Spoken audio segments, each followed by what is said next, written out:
Hi, Russell. How's that? You've got quite a history of achievement in sports. You want to tell us a little bit about that? Sure. It's been over many years, obviously, and I'm really old now. But I was surfing at SA's.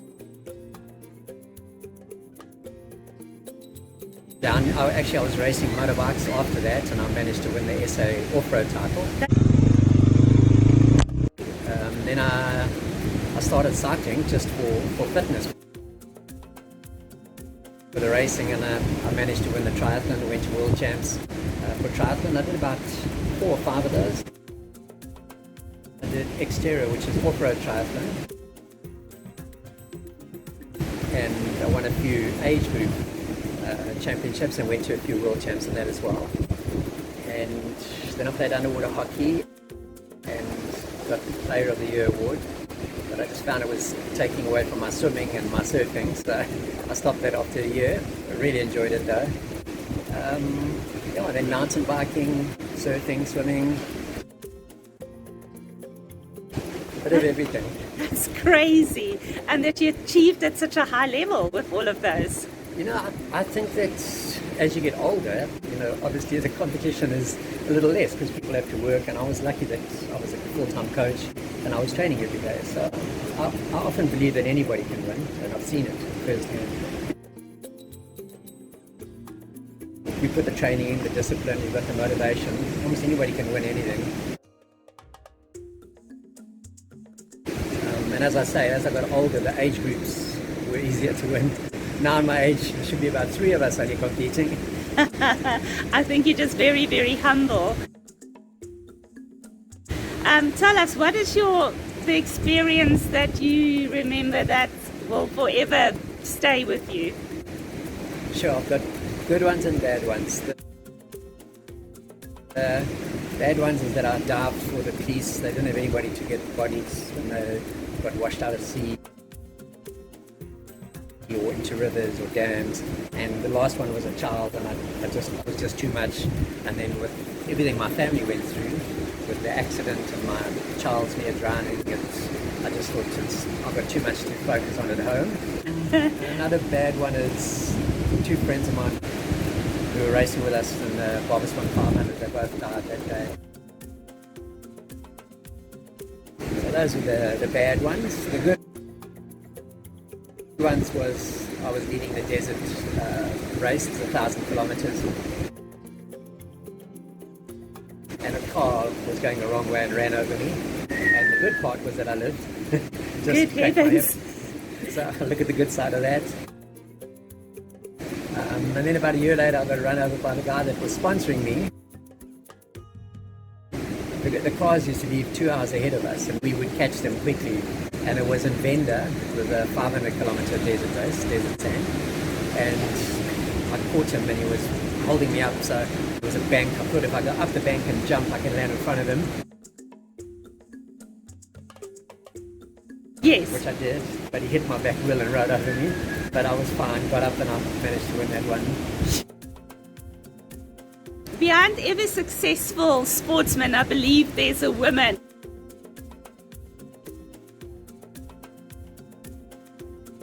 100%. We had up to 16 people staying with us on our plot. We had Jan Melito. Wow. We actually started a school for children that wanted to be top sports people, and that came from all over. And That's came so and lived with interesting. us. And I got a really good teacher. I think she used to be a headmistress. That's But amazing. really rewarding. And then we had top athletes from around the world come, and even some top actors. Even the world champs that came here, they could train here freely and weren't followed.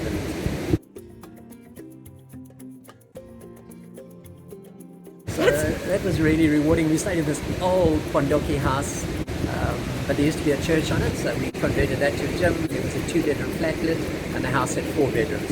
And we would just pile everyone in. And if it wasn't for Catherine feeding us and looking after us, she really worked hard. So I think me breaking my back now is a sign for us to retire and let her have some enjoyment. May I ask you about breaking your back? What happened there?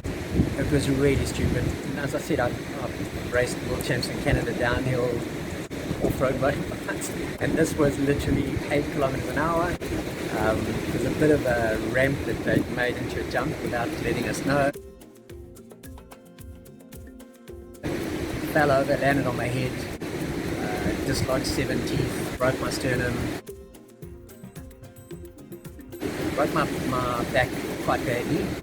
They've replaced one vertebra and they pinned me about 5 down, about that long on either side, and they put a femur from a cadaver on the bone bank into my back as well, and it seems to be holding. The pain is actually, it's quite interesting because when people come with backache, I understand what it's like. So it's been constant for a year, and I'm not really taking painkillers. I don't really like anything chemical. I'm trying to use my head to conquer it. And I've had about, and you have to be honest with these things, about 3 low days.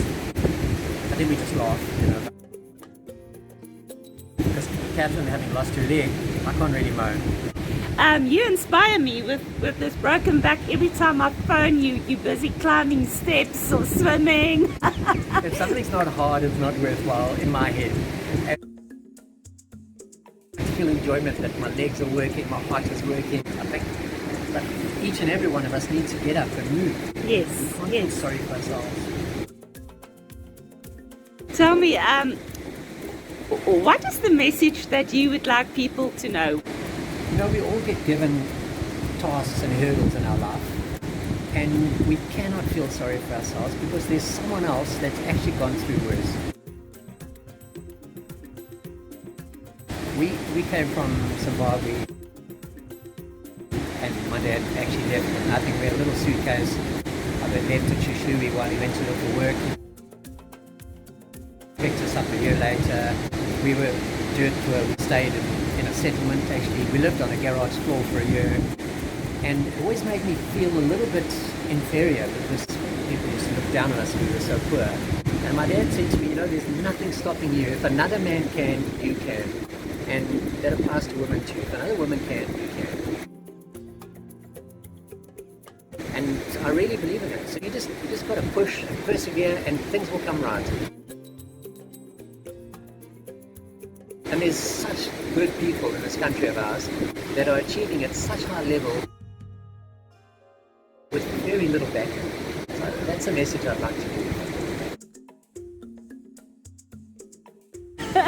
I'm just interested. Have you ever built a house? I built a house, but I had such a good friend of mine, Hilton, and between the two of us, we built a house in Simprazi. The first one as you enter Simprazi. And I built him one as well in Stanger. Oh, wow. And then with Catherine's accident, the medical bills were frightening. We lost a house, lost a business, lost the cars, and I cared for her that year. Then I just dived a lot, and since then I've been vegan. And the people in Simprazi cooked for us every night. We had supper cooked for us by different people, and they were, for a whole year, they looked after us. Your children, are they also sporty? Because I know your dad was incredibly sporty. My dad was a very good swimmer,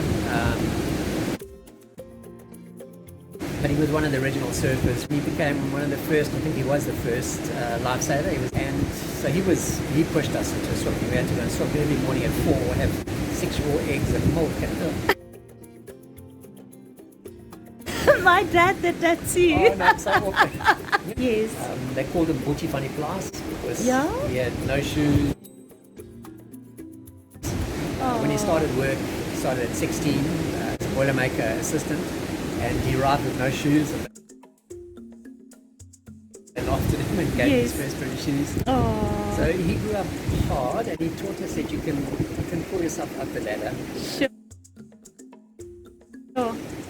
Not that we ever reach the top, I think, and even when you do, maybe those people feeling sad, you know, they're lonely. So Yeah. just be happy. You know, no matter what you make in life, be happy That's with it. what you've got. If you want more, then strive for more. Yes.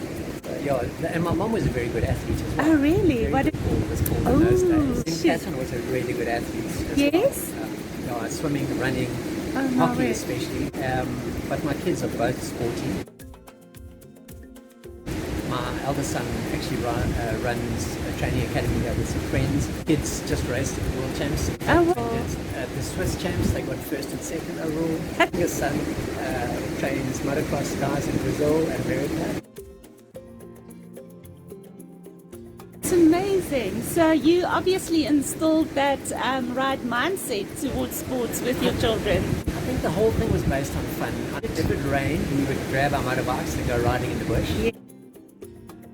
Yes. If the surf was good, I'd pull them out of school, we'd go surfing. I just believe that school is not everything. It's important to have an education. Yes. But life skills, and that's what's helped them so much. Yes. You're going to Portugal. Tell me about that. And mostly it's cats will get free legs, and I'll be able to get my chest operated on, and any future medical is covered. They're actually amazing. And we just need another adventure. So it's time for us to go do something else. And we're never too old. We've got all the hiking routes planned, and we're going to get a double canoe from Oscar. Catherine, with her one leg, her accident was bad. I don't know if anybody knows the story, but both her legs were totally ruined, and her arm, and they saved her right arm and saved her right leg. But she's got very limited use of her right leg. But she doesn't give up. She gyms every day. She walks 5 days every day. Yes, you guys are legends. What was her accident? Her accident was a drunk driver. She was driving on the old R103, and he swerved across in a big truck and hit her head on. And she was crushed for, I don't know why I timed it, but over 4 hours. So I was basically the second one at the site, and I just held her artery, spoke to her. She was awake the whole time. And we got jaws of life from the shower. There were no jaws of life in the Talbot area. So it took a while. We had to cut the car out of her. The car was smashed into her front gate. Both legs were off, arms off, just hanging by the skin. So it just shows how tough women are. Sure. But yeah, it was just another challenge. You know? That. So Russell, let's go through all your world champs one by one. I've actually never won a world title, and that's Okay. my only regret. So maybe at my old age, my goal, without telling Kat, is I want to win half Ironman Yes. the world champs. My age. Oh wow. So- Well, I'll definitely be rooting for Awesome. you. I'm to the Portugal once on the 10th Yes. of October, 20th of October, sorry, next year. How that's long my has goal. that been after your breaking your back? That'll be 2 years, so it'll be a good little comeback. I just got to work towards it, you know? Yes. On the day, if it doesn't come, it doesn't come. The SA Well- titles have been about 10, I think. Wow. And I'm thinking 5 different sports. I've got it all, but we don't really look back too much. So it's been mountain bike downhill, triathlons a few times, Xterra, swimming at Masters, Oh yay. off-road, racing on motorbikes. You do so many different sports. Which is your favorite? Have you got a favorite? No, like the off-road racing. My dad rode motorbikes, and he had a Okay. bad crash, and he didn't want us to ride. Uh-huh. So only when I finished army,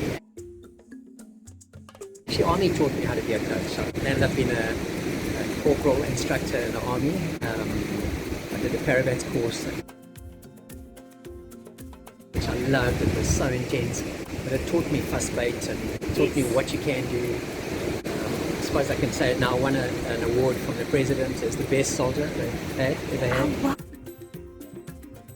Which I've never really shown, but you know, I just love being outdoors growing up in Zimbabwe. Are you ever going to write a book about this, Russell? I'm too ADD to sit and write, I think. I Okay. have started a few times. I would love a ghostwriter to write, to be honest, and I think most sports people do. I would like to put it all down. You know, there's been some other interesting things I've done with just training some other people that I can't really. Yes, that you can't mention. Working overseas a bit. I think your book will be a top seller. I'll definitely buy it. I'll have to put all the proof in there. Yes, and some photos and stuff for us to see as well. Tell me about that photo, Russell. This was something that happened in Durban and Joburg and Cape Town, obviously. It was called Flat Track. Yeah. And they opened a special edition for off-road motorbikes. Yes. So we arrived there, we got talked into coming to do this thing, and obviously there's big crowds and there's cars that go around and around in the circle as well. Yes. But they take your front brakes off. So the crashes were... And this bike was so powerful that it would get me out in the lead, but then get me into trouble. But it was a lot of fun. Between myself and Gary, a friend of mine from Zimbabwe, we used to It's do quite a lot crazy. of it. Yeah. That photo you're holding now, what is that, Russell? This is the Roof Africa. Yes. And this is a Husky 430, I think, or 420. I can't Yes. remember. They changed each year. Wow. And this race was tough, and I didn't have the skills necessary. You've got to climb big mountains and cross rivers, and tough as hell. But I loved the race. I really did. Okay, the best you've ever done there? This race I broke down. Actually, the bike broke down. Cancer and I, the first night, we thought they would give us hotel accommodation. So we arrived in the middle of Lesotho, and it was sleep in the bush. You're supposed to bring a tent and sleep in there. Oh no. So I looked through the rubbish bin and got out all the old newspapers. We stuck it in our clothes, and then we crawled underneath the Land Rover and slept there, cuddled together. How much we slept, I don't know. But it was freezing cold, light snow. The next day I wasn't feeling 100s for the race, but it was exciting.